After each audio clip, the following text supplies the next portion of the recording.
In 2023, a young woman opened a box that had been sealed for over a century. Inside, she found letters that would shatter everything a small Midwestern town believed about itself. A forbidden love, a buried scandal, a woman erased from history, and a secret so dangerous, an entire community chose to forget it ever existed. What she discovered didn't just change the past, it changed everything. This is the story of Harrow's End. Harrow's End, tucked deep in the rolling hills of the Midwest, is the kind of place time forgot. Population barely cresting 1,000. Main street lined with brick buildings that haven't changed since the 1920s. Churches outnumber bars. Everyone knows everyone, or at least they think they do. For over a century, nothing remarkable happened here. No scandals, no legends, just a steady, predictable rhythm of farm life, church suppers, and high school football games. It was ordinary in every conceivable way. The kind of town people pass through without stopping. The kind of place that doesn't make it into history books. Grace Holloway grew up hearing that Harrow's End was boring, safe, predictable. As a young historian specializing in rural American communities, she returned home in early 2023 to help her aging grandmother renovate the old family farmhouse, a structure that had stood since the 1880s, weathered and weary but still standing. It was supposed to be a simple project. Replace some rotting floorboards, patch the roof, clear out decades of accumulated dust and memories. Nobody expected Grace to find anything more than old furniture and forgotten photographs. Nobody expected what was waiting in the attic. The attic smelled like century-old wood and abandonment. Dust particles danced in the slim beam of light, cutting through a gap in the roof. Grace was clearing out boxes when she noticed something odd, a panel in the wall that didn't quite fit. The wood was darker there, worn smooth by hands long gone. She pried it loose with careful fingers, historian's instincts on high alert. Behind the panel was a hollow space, and inside that space sat a wooden box, no bigger than a shoebox, wrapped in oilcloth that had mostly disintegrated. Grace's hands trembled as she lifted the box free. Inside were letters. Dozens of them, maybe 50, all bundled with faded ribbon. The paper brittle as autumn leaves, some edges crumbling at her touch. The ink had faded to a soft brown, but the words were still legible, still alive. They were addressed to someone named Clara Whitlock. Grace had studied Harrow's End history extensively for her graduate thesis. She knew the founding families, the prominent citizens, the mayors and merchants who built this town. She'd never heard the name Clara Whitlock. Not once. It was as if she'd never existed. But here's where it gets strange.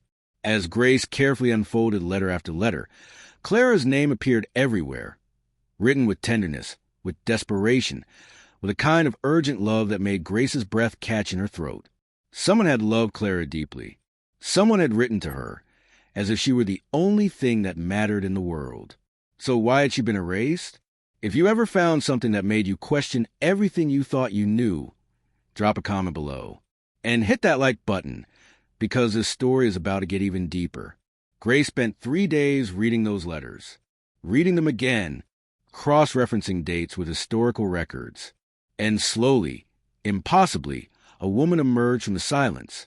Clara Whitlock arrived in Harrow's End in 1918, just as the First World War was ending. She came to teach at the one-room schoolhouse, a position respectable enough for an unmarried woman in her mid-20s. She boarded with the pastor's family, attended church every Sunday. By all accounts, she was proper, educated, and exactly what a small town needed. The letters revealed something else entirely. They came from a man named Elias Brandt, an outsider. He'd arrived in Harrow's End that same year, hired by the railroad company to survey land for a new line that would connect the town to larger markets. He was educated, too, an engineer from back east, but he carried something the town couldn't forgive, a foreign surname, dark features, and ideas about workers' rights and social equality that made the local business owners nervous. In the rigid social order of 1918 Harrow's End, Clara and Elias should never have crossed paths beyond polite Sunday greetings. Teachers married farmers or shopkeepers.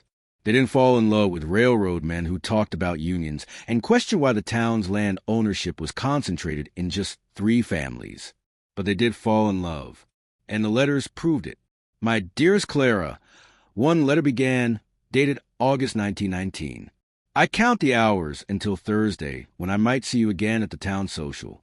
I know we must be careful. I know the eyes that watch us. But when I see you across that room, everything else disappears. You're the only truth I know. Another, from September. They're saying things about me at the company, that I'm causing trouble, that I'm filling workers' heads with dangerous ideas. Your landlord warned you against me, didn't he?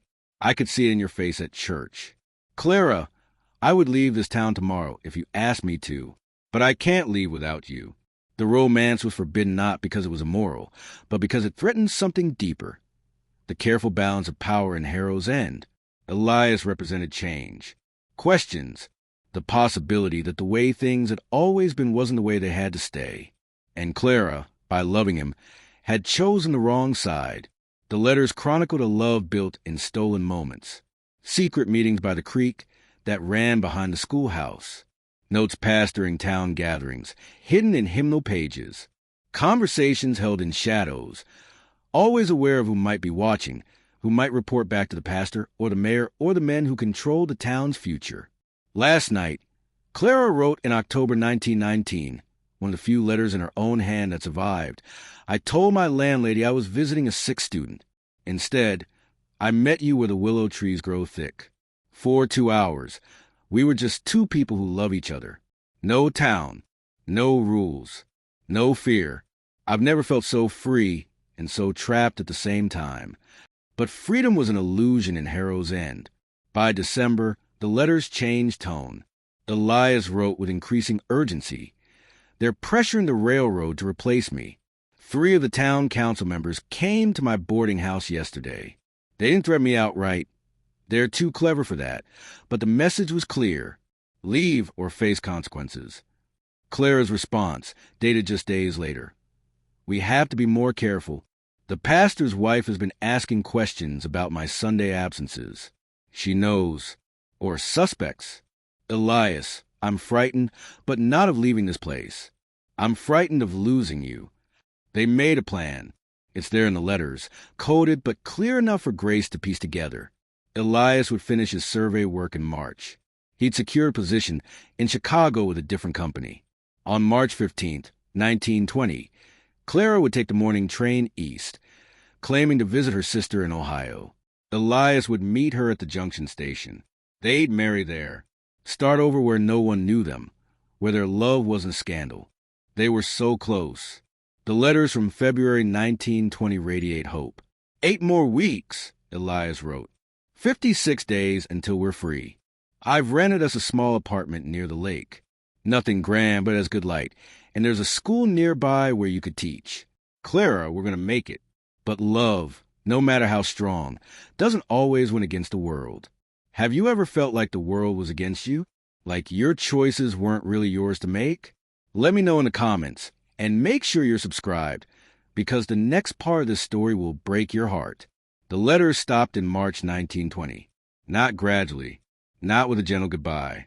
They just stopped mid-conversation, mid-hope, as if someone had slammed a door shut on 2 lives. Grace found 3 final letters bundled separately, tied with black ribbon instead of the faded blue of the others. These were different, desperate. The first was from Elias, dated March 10th, 1920. Clara, I went to the schoolhouse. They told me you're ill, that you can't receive visitors. I went to the pastor's house. They wouldn't let me see you. What's happening? Please, if you get this, send word. Any word. I'm at the boarding house. I'm waiting. 5 more days until we leave. Please. March 12th. I saw the doctor leaving the pastor's house. He wouldn't speak to me. Clara, the whole town is watching me like I'm a criminal. The sheriff suggested I might want to move along ahead of schedule. For my own safety, he said, I won't leave without you. I can't. March 14th, the day before they were supposed to meet.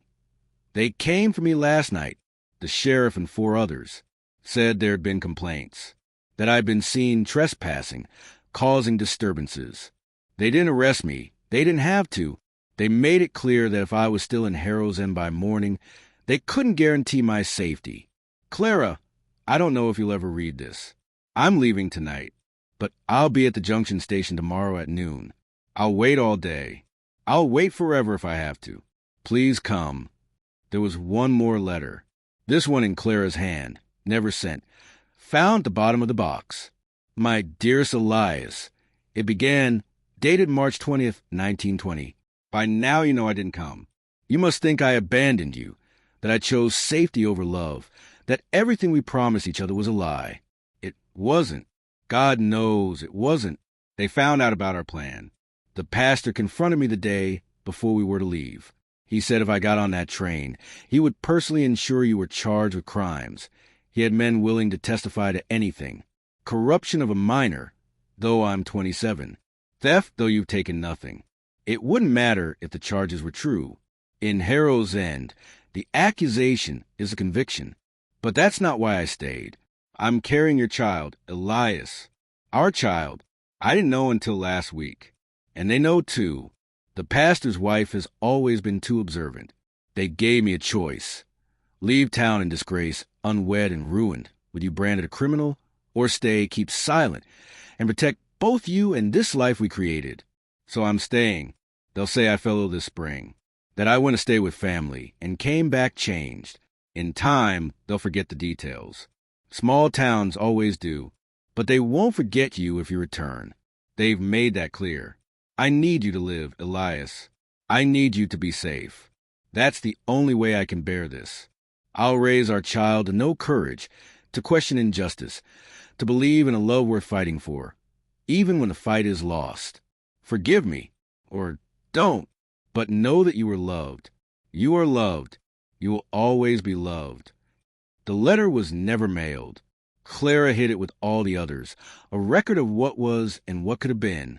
Grace sat in that attic for hours after reading Clara's final words, crying for two people she'd never met. Then she got to work. She scoured census records, church registries, local newspaper archives. Clara Whitlock appeared in the 1920 census, listed as a schoolteacher. By 1921, she was gone. No death certificate, no marriage record, no forwarding address. It was as if the town had taken an eraser to her existence. But Grace was persistent.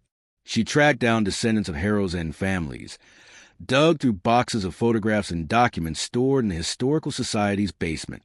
And slowly, the truth emerged. Clara had stayed in Harrow's End, but not as herself. The pastor's family had sent her to a sister congregation 2 counties over during her pregnancy. She'd given birth in the summer of 1920 to a daughter she named Eleanor. When she returned to Harrow's End that fall, she was introduced as the pastor's widowed niece, come to care for her aging uncle. The child was presented as her late husband's daughter. It was a lie the whole town participated in. A sanitized story that protected their image of themselves as good, Christian people.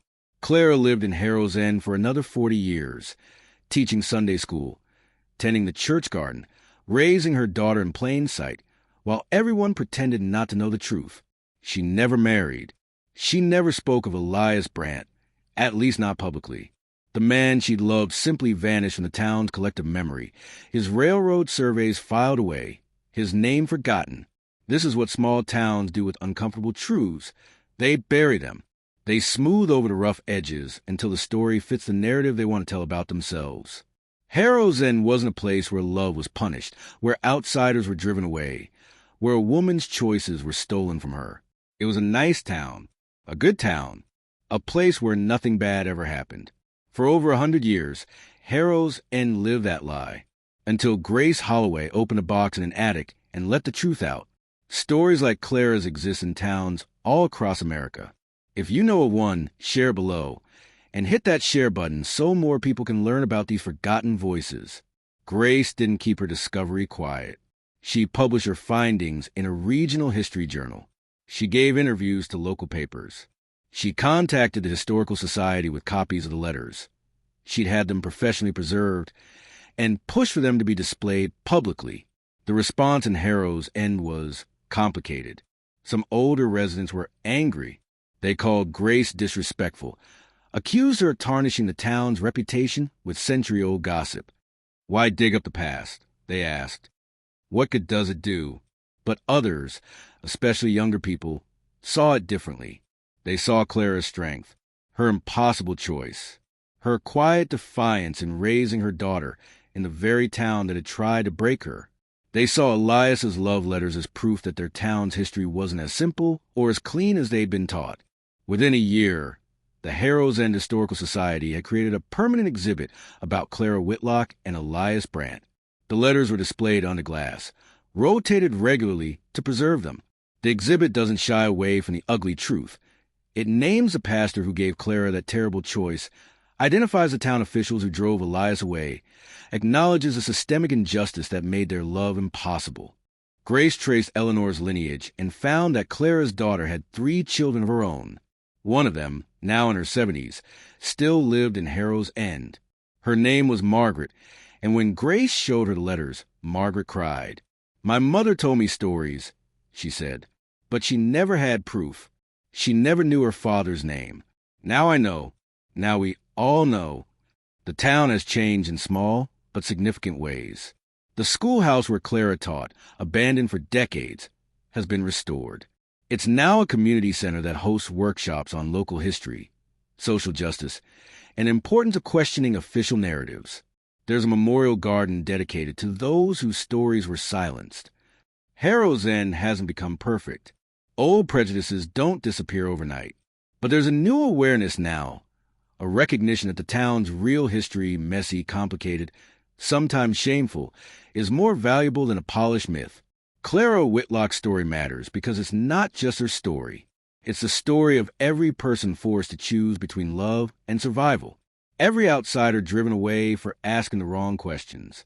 Every woman told her desires don't matter as much as her reputation. Every community that chose comfort over truth.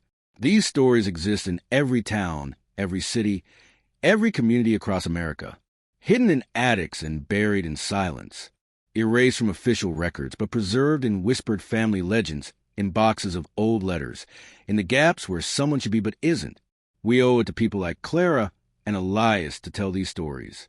Not to shame the past, but to learn from it. To recognize that the same forces that tore them apart. Fear of difference, the power of social control, the silencing of inconvenient truths, still exist today. They just wear different faces. Grace Holloway gave Clara Whitlock her voice back. She proved that erasure is never permanent, that truth has a way of surviving even a century of silence. And she reminded Harrow's End that a town's real character isn't measured by its myths, but by how honestly it faces its past. What forgotten stories are waiting in your town? What truths have been buried in the name of respectability or tradition? Who loved and lost and disappeared from the record books, waiting for someone brave enough to remember them? If this story moved you, make sure to like this video and subscribe. We're uncovering more forgotten American stories every week.